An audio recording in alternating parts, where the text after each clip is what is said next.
Oi, pessoal! Hoje nós vamos trabalhar aqui nesse momento alguns conceitos importantes sobre os princípios fundamentais da oclusão dentária.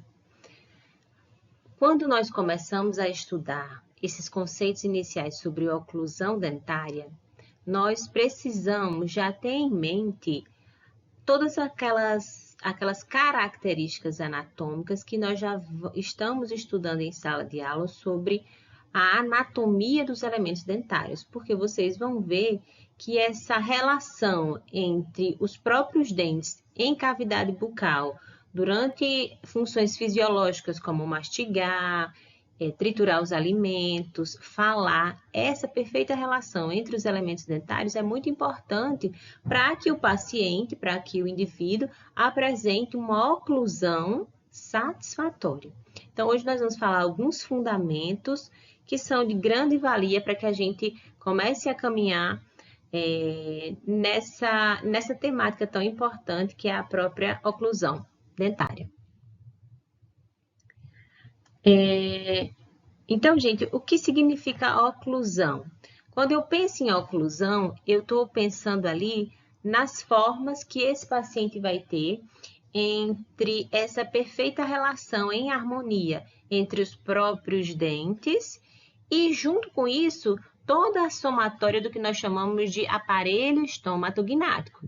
Dentro do aparelho estomatognático, nós temos ali uma relação que deve acontecer em harmonia entre os dentes, e não só os dentes, mas também toda a parte ortopédica. Então, eu quero que, além de contatos oclusais dente-dente, eu tenha ali uma harmonia, uma relação de harmonia entre os próprios dentes e a musculatura, né, que envolve ali todo o aparelho estomatognático, quando vocês vão ver que mais à frente, não nesse momento, mas nós temos diversos músculos que contribuem na oclusão dos nossos pacientes, desde os músculos que nós chamamos músculos mastigatórios, passando também pelos músculos faciais.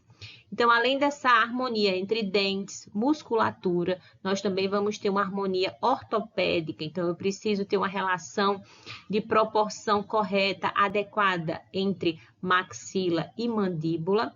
E esse conjunto de fatores aí ordenados conseguem propiciar uma oclusão adequada, satisfatória para os nossos pacientes e para nós mesmos. Então, aqui nós temos um conceito onde menciona diretamente o que seria a oclusão dentária, e aqui nós temos que é a relação dos dentes superiores e inferiores, quando em contato funcional estático e durante os movimentos mandibulares. Sim, nós temos os dentes, gente, os nossos dentes, eles não ficam parados, né? Eles até ficam em repouso em determinadas situações, mas na maior parte do tempo nós estamos o quê? Fazendo uma relação entre os elementos superiores e os elementos inferiores, através de atos fisiológicos, como eu falei para vocês, através da própria mastigação, da trituração dos alimentos, da própria fonação, ou seja, toda a funcionalidade da cavidade bucal passando por essa relação ortopédica e muscular, constrói o que nós temos e chamamos de oclusão dentária. Vocês vão ver que a oclusão dentária, o ideal é que ela aconteça sempre o quê? Em harmonia. Mas a depender de fatores, muitas vezes intrínsecos ou extrínsecos, essa oclusão pode ter alguns fatores que venham aí a interferir na própria oclusão do paciente. Então, o ideal é que esse paciente tenha o quê? Uma oclusão harmônica, satisfatória e que todos esses componentes aí estejam atuando de forma realmente harmônica. Como eu falei para vocês, nós temos o que nós chamamos de sistema estomatognático. E o que é o sistema estomatognático? Nada mais é do que essa perfeita relação, ó. Veja aí no slide que nós temos uma relação contínua entre todos esses componentes. Então, para que eu tenha uma oclusão satisfatória, eu tenho ali uma relação entre a articulação temporomandibular, todo o conjunto do sistema estomatognático, o periodonto que sustenta, que mantém os elementos dentários ali em formação, em posição, e os componentes neuromusculares. Então, o sistema estomatognático, gente, abraça tudo isso, ou seja, os dentes, a articulação temporomandibular, toda a parte ortopédica de maxila e mandíbula que trabalham aí perfeitamente em harmonia. Nós temos o periodonto que sustenta os dentes em posição e que mantém esses dentes ali firmes. E nós temos todos os componentes neuromusculares, ou seja, a associação entre as inervações, vasos e os músculos, toda a musculatura que contribui, que consiste no próprio aparelho estomatognático. Como eu disse a vocês, esses músculos basicamente serão os músculos da mastigação e os músculos faciais, que algumas pessoas chamam de músculos da mímica, né? Então, nós vamos ter, né, dentro do nosso momento, né, de exame clínico, de exame físico para os nossos pacientes, dentro do exame clínico, nós temos esse momento de avaliar a oclusão do paciente. O nosso paciente, gente, o ideal é que ele tenha uma perfeita harmonia entre essa relação de contato dos seus próprios dentes. Então, nós vamos avaliar se isso acontece ou não. Em diversas situações, esse paciente pode ter alguma interferência oclusal. Essa interferência oclusal, gente, ela pode vir por meio de um contato prematuro, onde esse contato prematuro pode ser, por exemplo, provocado por um contato precoce primário de um determinado dente para com outro. Essa interferência oclusal, ela pode também apresentar-se por meio de, por exemplo, restaurações altas, você faz um procedimento restaurador e aquela restauração ela fica alta, então aquilo gera uma interferência oclusal. Toda vez que a pessoa vai fechar a boca, ela vai bater primeiro naquela restauração. Nós podemos também ter interferências oclusais, não só associadas diretamente ao próprio dente, mas a gente pode ter interferência oclusal associada a discrepâncias ortopédicas, ou seja, às vezes o paciente tem uma relação de transpasse muito discrepante mesmo, muito errada entre maxila e mandíbula e gerar uma determinada interferência oclusal. E a gente também pode ter interferências oclusais vindas, né, oriundas de problemas articulares, né, de disfunções temporomandibulares, né? E o paciente que apresenta uma determinada interferência oclusal, gente, é muito comum que ele apresente o quê? Sinais e sintomas, né? Então, ele provavelmente vai começar a apresentar uma sintomatologia dolorosa, né? Associada algumas vezes a trincas dentárias, a mobilidades dentárias, afastamentos dentários. Essa interferência oclusal pode acabar repercutindo, sim, com sintomatologia dolorosa, com manifestações clínicas visíveis, onde você observa essas má posições dentárias.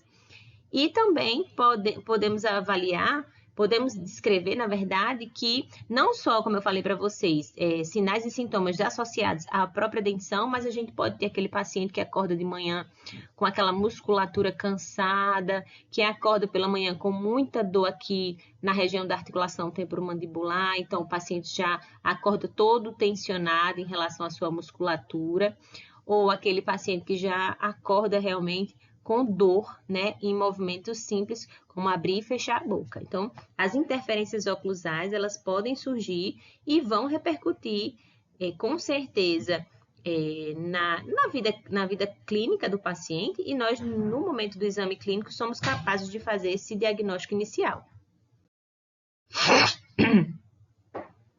Então, quais são, né, os princípios básicos da oclusão? Dentro da oclusão, nós temos o que nós chamamos de posições mandibulares e nós temos o que nós chamamos de movimentos mandibulares. Então, veja, posições mandibulares são situações mais estáticas e movimentos mandibulares são situações mais dinâmicas. Então, nós vamos agora conhecer um pouco quais são essas posições mandibulares e quais são esses movimentos mandibulares que são passíveis de nós mesmos apresentarmos. Dentro dos movimentos mandibulares, gente, nós vamos ter esses movimentos que nós temos aí no slide, que são muito importantes, que é a abertura, fechamento, retrusão, protrusão e lateralidade. Então, ou seja, o meu paciente, ele vai ter a possibilidade de ter a abertura e fechamento, né, de mandíbula ali em relação à própria maxila. O paciente abre e fecha, nós abrimos e fechamos a boca o tempo todo. Estou falando aqui, estou fazendo abertura e fechamento. Nós temos a possibilidade de fazer a retrusão, que é, ou seja, retrair a mandíbula um pouco para trás. Nós podemos fazer a protrusão, onde nós falamos que nós estamos fazendo um prognatismo mandibular. Eu coloco a minha mandíbula para frente, então eu estou protruindo. E nós temos o que nós chamamos de movimentos de lateralidade. Movimento de lateralidade, né? Que é que você faz essa lateralidade, né, para o lado direito e para o lado esquerdo. E que vocês vão ver que à medida que eu coloco a mandíbula para o lado direito ou para o lado esquerdo, eu estou tendo um lado de trabalho e um lado de...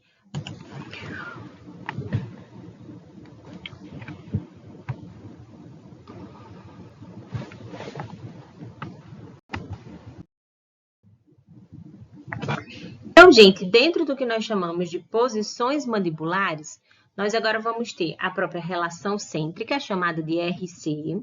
Nós temos a máxima intercuspidação habitual, chamada de MIH. Nós temos o que nós chamamos de relação de oclusão cêntrica. Nós ainda temos o que nós chamamos de dimensão vertical de repouso. E nós temos a dimensão vertical de oclusão. E nós ainda temos o espaço funcional livre, que é um espaço que está muito associado a essas outras duas primeiras, esses dois tópicos logo acima. O espaço funcional livre está em perfeita relação com a dimensão vertical de repouso e a dimensão vertical de oclusão. Mas agora nós vamos ver isso aqui individualmente para que vocês possam entender. Então, vamos ler aí o conceito de relação cêntrica. É uma posição articular, ou seja, é uma posição que está associada ao quê? À articulação temporomandibular. É uma posição articular ortopedicamente estável e ideal. Quando eu digo que o paciente está em relação cêntrica, ele está numa posição estável. Ele está numa posição que nós dizemos que é a ideal, que é que nós gostaríamos que o paciente tivesse de fato naquela posição. Então, dentro da relação cêntrica, nós temos esse conceito aí, na qual os côndilos estão nas suas posições antero-superiores. Quando eu digo que o paciente ele está em RC, ou seja, ele está em relação cêntrica, eu estou dizendo que o côndilo da mandíbula dele está situado, posicionado mais acima e mais à frente. Mais acima e mais à frente. Da onde? De quê? Dentro do que nós chamamos de fossa mandibular. Então, o côndilo da mandíbula dele não está ali relaxado, lá embaixo, descansando, não. Dentro da RC, da relação cêntrica, que é uma posição que nós chamamos de articular e ortopedicamente estável, eu vou ter o côndilo da mandíbula, em relação com a fossa mandibular, sempre posicionado-se como mais antero e superior.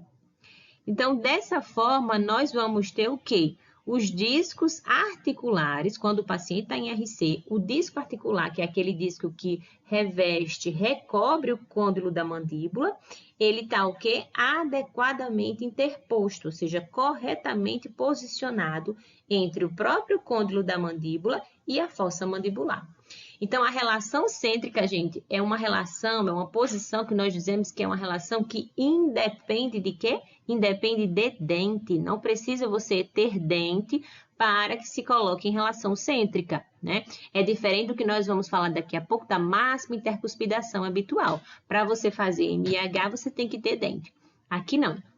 Na relação cêntrica, essa relação cêntrica é uma posição ortopédica, ortopedicamente estável, uma posição articular e ortopédica estável, onde eu tenho o côndilo da mandíbula em relação com a própria fossa mandibular, mais situado antero e superiormente.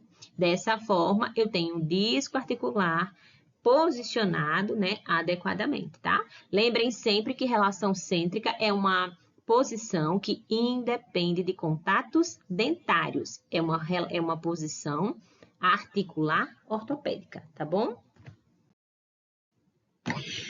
Então, ainda falando em relação cêntrica, nós temos aqui esses conceitos importantes, onde eu digo que a relação cêntrica é uma posição, né, fisiológica, estável e reproduzível, com ou sem a presença de contatos dentários. Sim, quando, por exemplo, nós vamos planejar uma prótese para os nossos pacientes, seja essa prótese total, prótese parcial removível, nós comumente colocamos ou posicionamos o paciente em relação cêntrica, tá bom? Por quê? Porque nós sabemos que quando nós estabelecemos essa posição de relação cêntrica, nós temos uma posição ortopédica, articular, ortopédica estável. Então, eu tenho uma relação perfeita ou adequada entre o próprio côndilo da mandíbula e a fossa mandibular em harmonia com o disco articular. Então, eu tenho uma posição ali, ó, fisiologicamente estável, tá bom?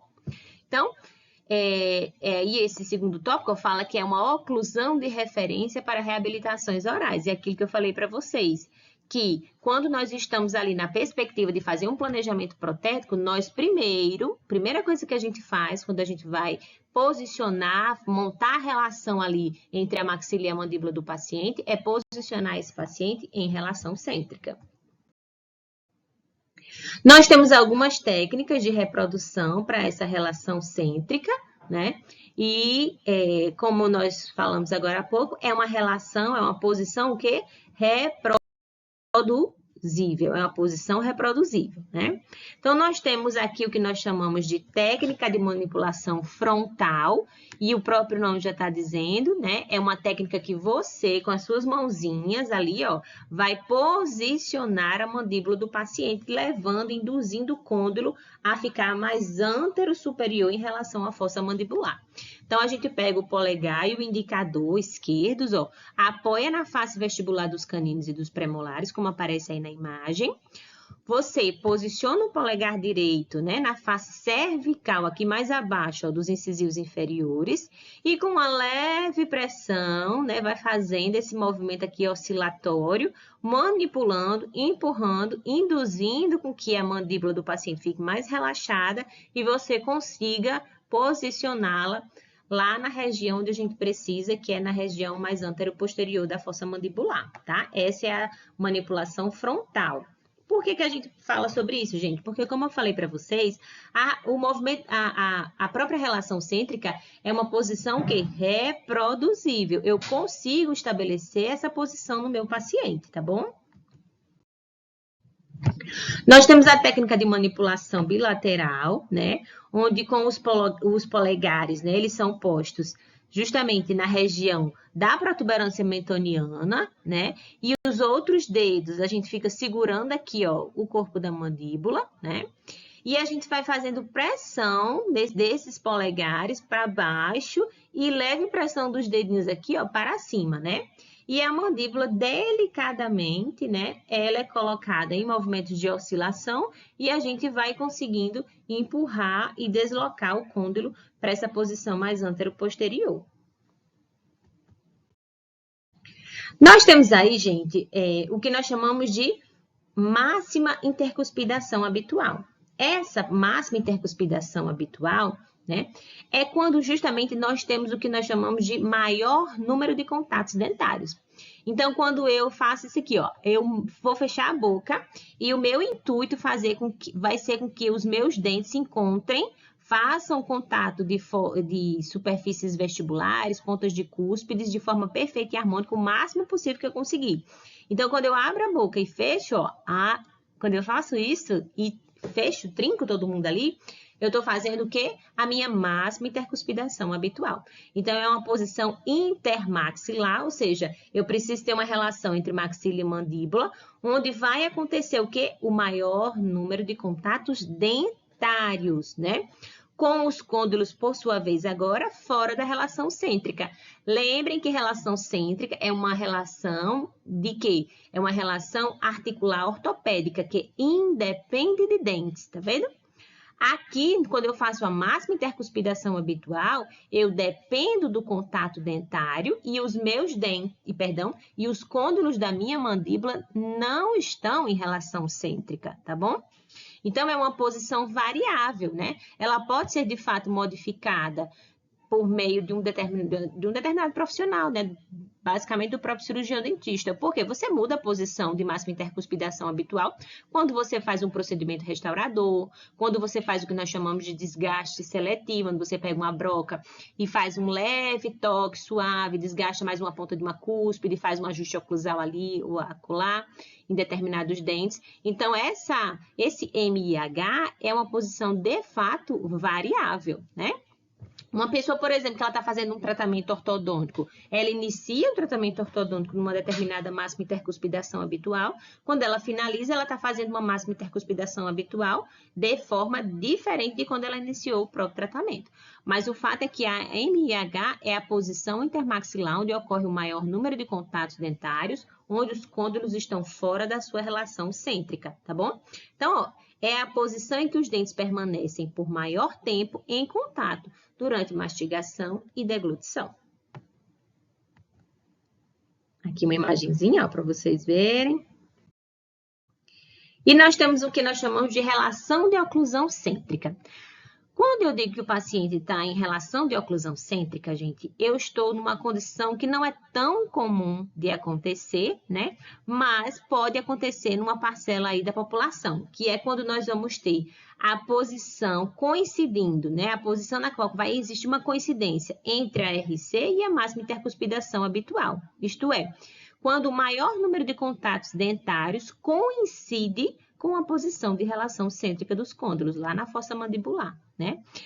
A literatura vai dizer que essa posição é uma posição o quê? Ideal, coincidiu, MIH e RC coincidiu, né? É uma posição ideal. Nesse caso, diz o que nós chamamos de que não existe, não acontece nenhum tipo de deslizamento ou contato prematuro ou interferência, né? Permite o quê? A posição ideal desses côndilos lá na fossa mandibular, permite mais eficiência da mastigação, melhor direcionamento das cargas oclusais, né? E um funcionamento ideal, harmônico de toda a musculatura que compõe, né, o sistema estomatognático. Nós temos, gente, esse conceito aqui, que é um conceito muito importante, que vocês vão ver mais à frente na prótese, que nós chamamos de dimensão vertical de oclusão. A dimensão vertical de oclusão é a distância entre o arco mandibular e o arco maxilar quando os dentes estão em oclusão, quando esses dentes estão em contato. Então, quando eu faço a máxima intercuspidação habitual, por exemplo, quando eu fecho aqui, trinco todos os dentes, eu traço 2 pontos entre a minha maxila e a minha mandíbula e estabeleço uma métrica aqui. Eu pego uma reguinha e venho medir aqui essa distância entre esses 2 pontos, né? Quando eu estabeleço essa medida, eu tenho o quê? Uma dimensão vertical de oclusão, né? Quando o paciente, gente, ele tem o indivíduo, né? Quando o indivíduo ele tem todos os dentes em cavidade bucal, quando ele tem um número grande de números em uma determinada cavidade bucal, quando ele teve pequenas perdas, pequenas falhas dentárias, nós dizemos que ele tem uma boa dimensão vertical de oclusão, ele tem uma altura considerável entre a maxila e a mandíbula dele. Vocês vão ver que à medida que o indivíduo, ele perde os seus dentes, ele vai tendo uma redução da dimensão vertical de oclusão. Sim, perdeu dente, perdeu osso, existe reabsorção óssea e, consequentemente, vai tendo o quê? Um achatamento, uma redução dessa dimensão facial, né? Então, à medida que existe uma redução expressiva, considerável dessa dimensão vertical de oclusão do indivíduo, paciente, né? Vão existindo o quê? Comprometimentos, problemas graves. Por quê? Porque para que a minha musculatura, gente, ela trabalhe em harmonia, os músculos da mastigação, os músculos faciais associados à minha articulação temporomandibular, para que estes componentes trabalhem de forma harmônica, eu preciso ter uma dimensão vertical de oclusão, ok, eu preciso ter uma redução de oclusão satisfatória, que esta, por sua vez, vai me representar naquele número ali o quê? Justamente essa harmonia que está acontecendo. Se o indivíduo perde dente, ele perde osso, e vai havendo uma dimensão uma redução da dimensão vertical de oclusão. E isso leva a sobrecarga muscular e isso leva a sobrecarga articular, tá? Então, ó, eu estabeleço 2 pontos, um na maxila e um na mandíbula. O paciente, veja, está fazendo máxima intercuspidação habitual, todos os dentinhos estão se tocando, ou quem pode se tocar se tocou. E aí a gente estabelece uma dimensão vertical de oclusão. Veja, ó, essa imagem, pessoal, mostra o que eu falei para vocês, tá vendo? Ó, que a dimensão vertical de oclusão da pessoa, ela vai se tornando reduzida à medida que a pessoa perde dentes, tá vendo? Aquelas pessoas, por exemplo, que são desdentadas totais, elas têm o quê? Uma flacidez muito grande da musculatura facial, justamente porque os dentes já não se fazem presentes, porque a reabsorção óssea aconteceu, essa musculatura fica toda flácida, acontece o que a gente fala de colapso muscular, essa musculatura realmente ela despenca, e, consequentemente, isso vai ser representado nessa dimensão, nessa métrica que a gente chama de dimensão vertical de oclusão. Então, ó, nós podemos ter aqui o que nós chamamos de aumento, né, ou diminuição dessa dimensão vertical de oclusão. Quando o paciente perde todos os dentes, como eu falei para vocês, gente, ou perde, não precisa obrigatoriamente perder todos os dentes para ter uma redução da dimensão vertical de oclusão. Naturalmente, né, ele perdeu 1, 2, 3, 4 dentes, vai existindo uma dimensão vertical de oclusão acontecendo em função dessas perdas dentárias, em função desse colapso, dessa decadência da musculatura, dessa reabsorção óssea que vai acontecendo. Então, vai tendo uma diminuição da dimensão vertical de oclusão. A partir disso, nós podemos o quê? Restabelecer uma nova dimensão vertical de oclusão. Essa nova dimensão vertical de oclusão, ela é estabelecida quando você coloca o quê? Por exemplo, novos aparelhos protéticos, quando você instala 2 próteses totais, quando você instala 2 próteses parciais removíveis, quando você estabelece ali, instala implantes dentários, próteses fixas, você aumenta, você recupera a dimensão vertical de oclusão.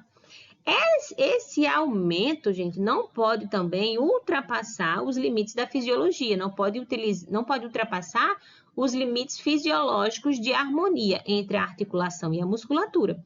Porque quando o paciente tem um aumento dessa dimensão vertical de oclusão, vocês veem que eu vou falar isso nesse momento, agora nesse momento, mas lá quando a gente estiver estudando prótese dentária, vocês vão ver que eu vou falar muito sobre aumento de dimensão vertical de oclusão, porque se, por exemplo, se o tamanho dos dentes do paciente ficar muito grande, ele começa a acontecer o quê? Ele não consegue fechar a boca, ele começa a contrair o mento, toda vez na perspectiva de tentar encostar os lábios, de trincar os dentes, né? Então, o aumento, uma condição errônea de aumentar a dimensão vertical de oclusão também é um prejuízo para o paciente, né? Ele fica com aquele sulco sempre reduzido nasolabial, o mento fica com uma contração contínua, o paciente fica com dificuldade de tocar os lábios, e isso vai gerar alteração de fala, vai gerar dor, desconforto, né?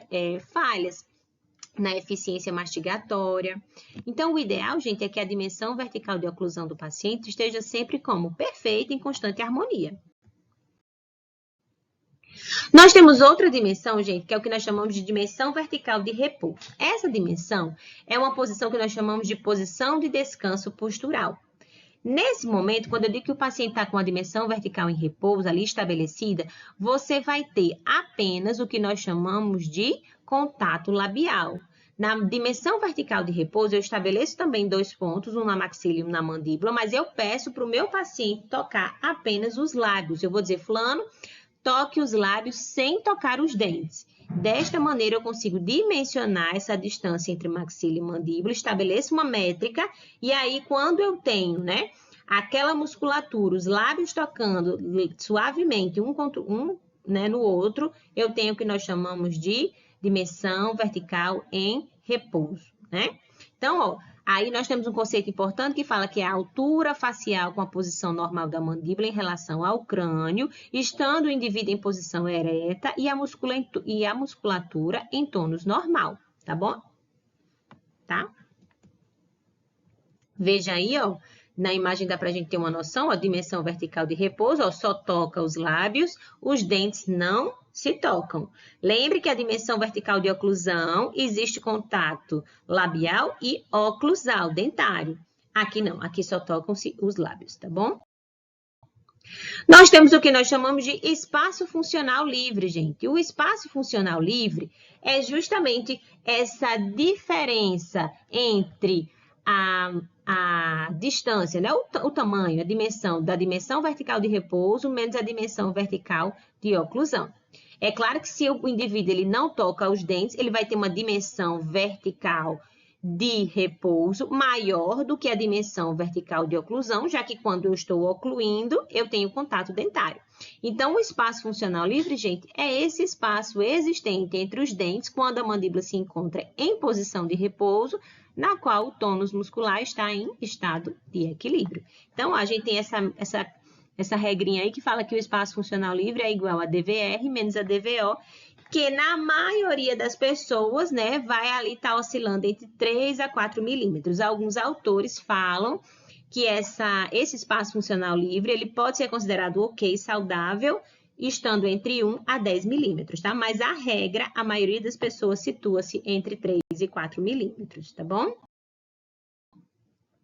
Nós temos alguns tipos de oclusão, né, que nós vamos falar aqui agora, que seria a oclusão ideal, a oclusão fisiológica e a oclusão patológica.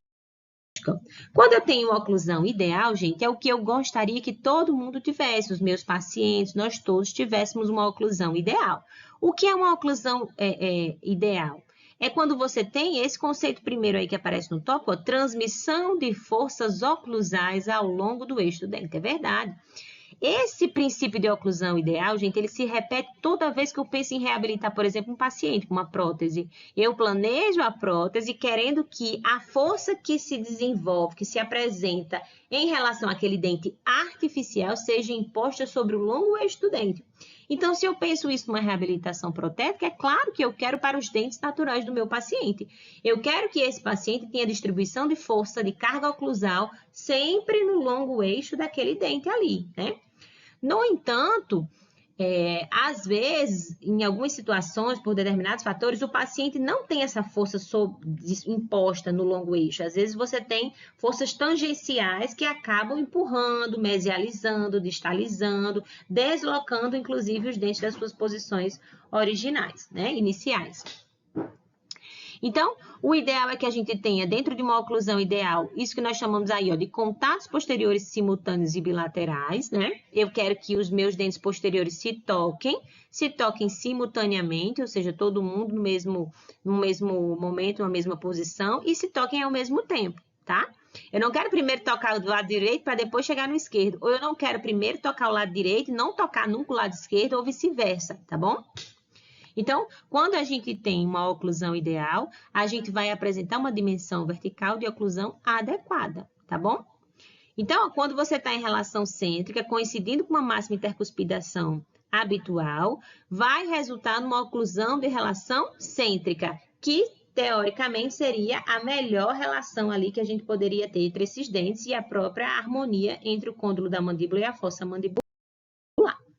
Nós temos, além disso, gente, a oclusão fisiológica. A oclusão fisiológica, ela é uma oclusão que é a nossa oclusão da grande maioria das pessoas, né? Que vai apresentar pequenas diferenças entre a relação cêntrica e a máxima intercuspidação habitual, porque naturalmente as pessoas podem ter pequenos contatos prematuros, né? A maioria da população está na oclusão fisiológica, né?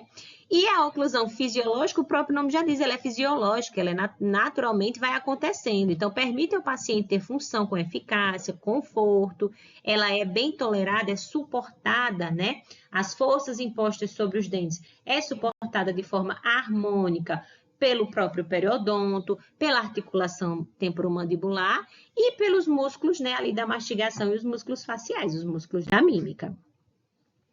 Nós temos, gente, o que nós chamamos de contatos prematuros. O contato prematuro, né, é aquele contato oclusal que impede que aconteça o fechamento mandibular na posição de máxima intercuspidação habitual, na relação cêntrica ou na oclusão de relação cêntrica, né?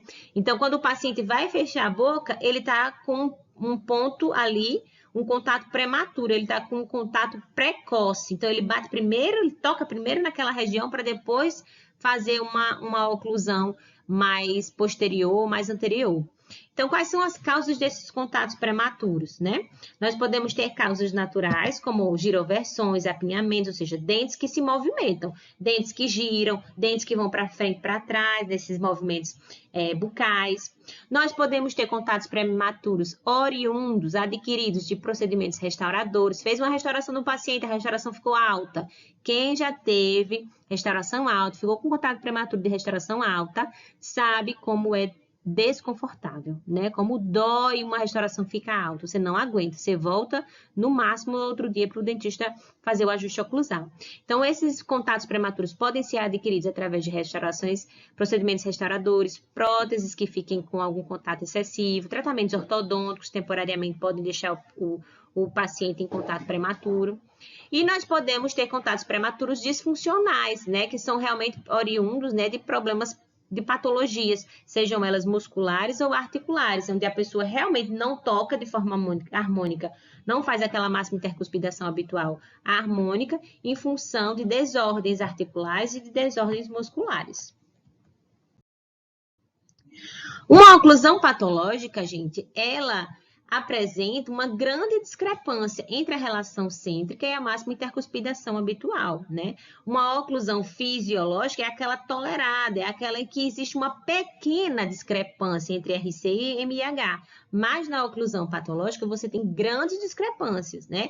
Originando o que nós chamamos de interferências grandes, chamadas de traumas oclusais. O trauma oclusal, gente, é aquele dente que toca em outro dente, mas que ele não está distribuindo as forças no longo eixo do dente, de forma axial. E acaba tendo o quê? Forças tangenciais. E esses dentes, por sua vez, que estão em trauma oclusal, gente, eles não vão aguentar. Eles vão trincar, fraturar, apresentar mobilidade, reabsorções radiculares, pode-se estabelecer bolsas periodontais, o paciente reclama de dor. Então, existem sinais e sintomas muito característicos do trauma oclusal e esse trauma oclusal acaba gerando realmente uma oclusão patológica e que não é favorável, óbvio, para o paciente. Então, ó, aqui são algumas imagens que representam alguns tipos de oclusões patológicas, né, que o paciente apresenta interferências oclusais a partir de mobilidades dentárias, onde já está, nesse caso, né, com mobilidades dentárias, desgastes dentários que acabam também impondo muita alteração na própria oclusão do paciente, né, lesões cervicais, que vocês vão ver em outro momento, que são desgastes, né, no própria estrutura do dente, não oriundas de bactérias, né. Então, essas interferências oclusais, elas geram problemas seríssimos na oclusão desse paciente. Então, gente, esse foi um assunto importante, né, que eu trouxe para vocês e que vale muito a pena vocês se atentarem e estudarem, se aprofundarem um pouco mais, porque faz parte do nosso dia a dia clínico, né, e a oclusão é algo importantíssimo para tudo, para todas as especialidades que nós vamos trabalhar daqui para frente, tá bom? Um abraço e até a próxima.